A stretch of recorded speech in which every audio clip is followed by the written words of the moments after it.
We'll give out some information. We're looking for leaders, journalists, and other organizers. Now here's this. In a moment, and I'm going to let them take this question, my dear sister. It really hurts me. Hurts me to my heart to see the burned bodies of my Nigerian and my African brothers and sisters who are of the Christian faith, burned by other black people, black people, the flesh of their own flesh, some of them from the same tribe, some of them inside Europe or Hausa or others, who just happen to be split by religion that were brought to Africa by outsiders. That's right. And killing each other over religion in Africa. And I think that we could make a difference. Somebody needs to bring some light from the west to the east. Because it's us here in America that have shown that a black Muslim and a black Christian and a black Yoruba and a black brother or sister, whatever their faith is, can get along as part of the same struggle. We have shown that to the world. They don't know that. You can't be no Muslim and no parrot for an Arab at the same time. That's right. That's right. You're a Muslim second, but you're a black man first.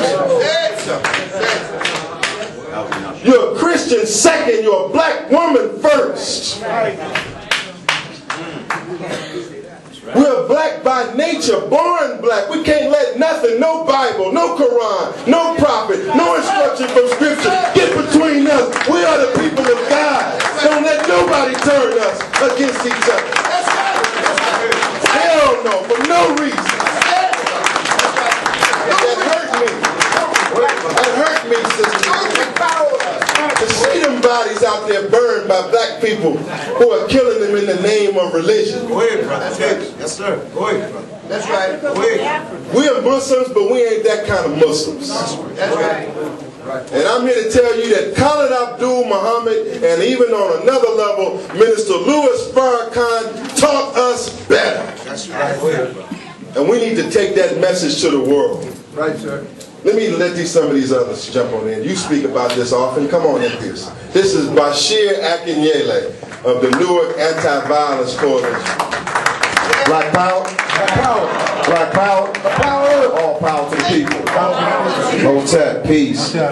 Brother, Chairman, it's always a pleasure to be here. I try to make it out every year for our dear brother Khallid Abdul Muhammad, whom I work with, soldiered with damn near every day of his life until the created ancestors brought him on home. Brother Malik is one of the few world leaders that actually came on the ground in Newark, New Jersey to speak to the issue of, we call it black self-genocide, the killing of our own people by our own people. Black on black violence, you may call it black to black, and two may call it black to black violence.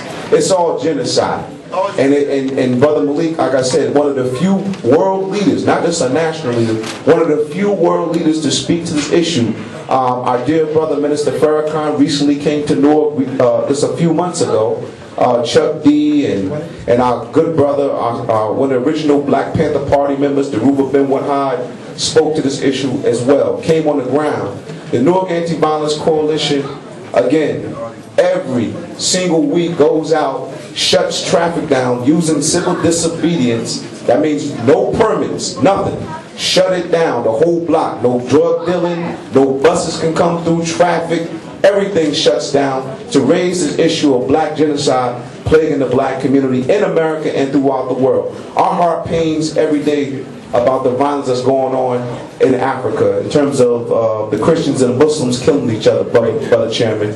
And we hope that leaders like yourself will continue to raise it on a world stage, that black on black violence, black genocide is not good. Again, we're taking the lead in Newark real strong, so much so that we don't get the credit that we believe we deserve in terms of organizing against the violence. In Chicago, how many have heard about what's going on in Chicago?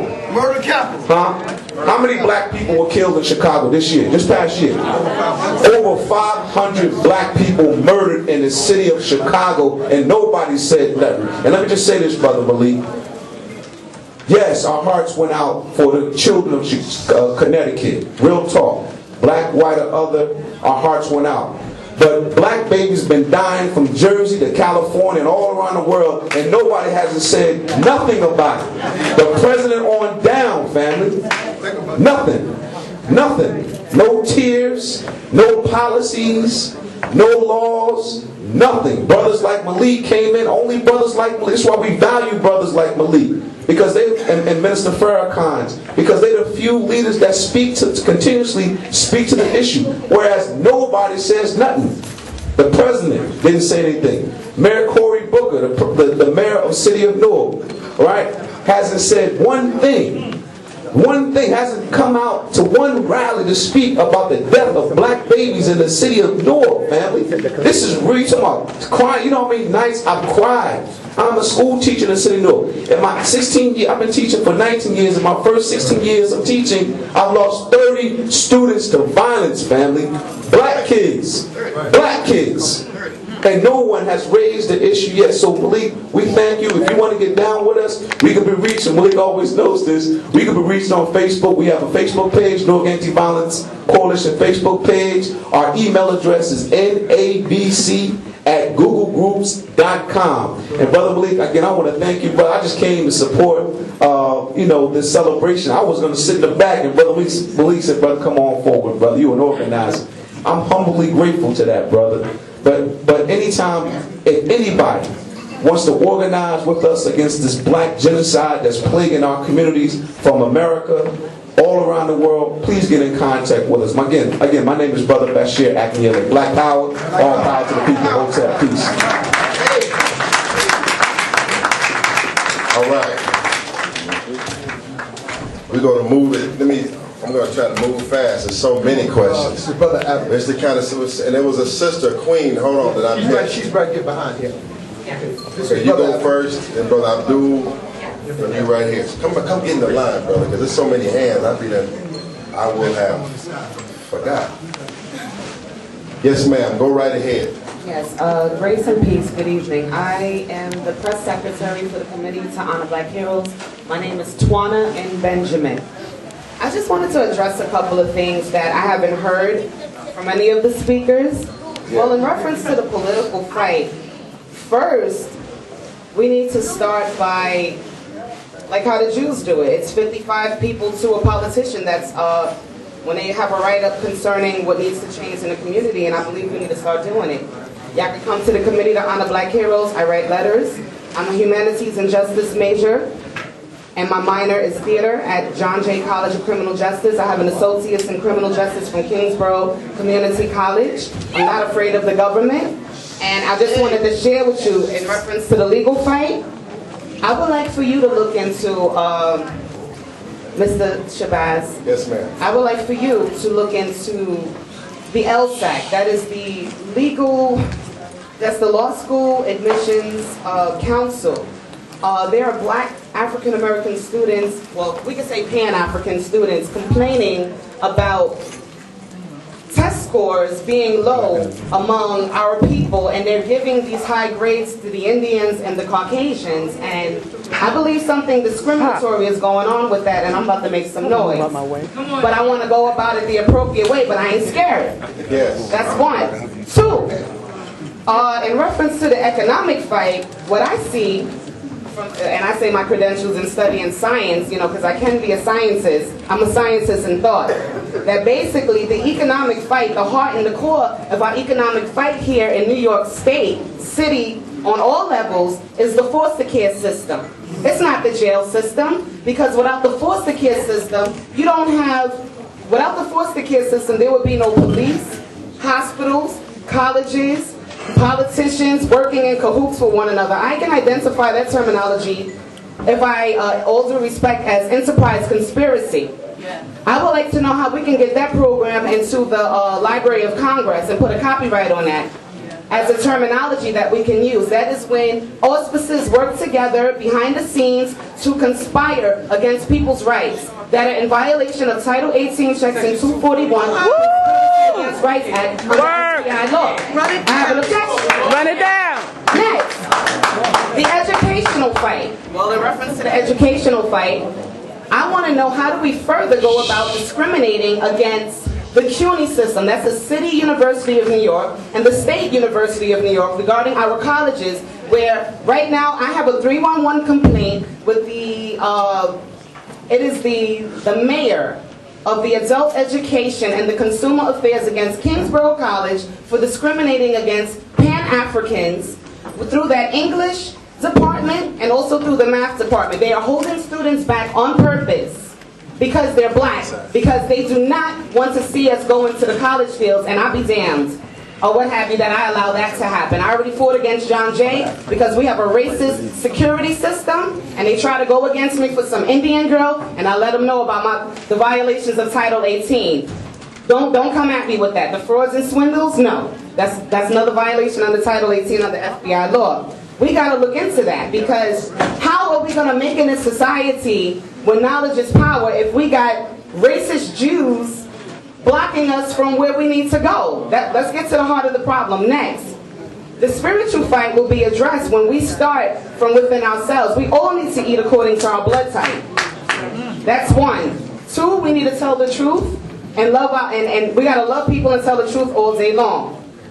A united front, is it possible? I guess it all depends on basically us addressing these issues that I just mentioned, and I just want to demand for everyone to get involved. Okay, Yeah. let me say this. First of all, let's give her a strong round. Thank you so much.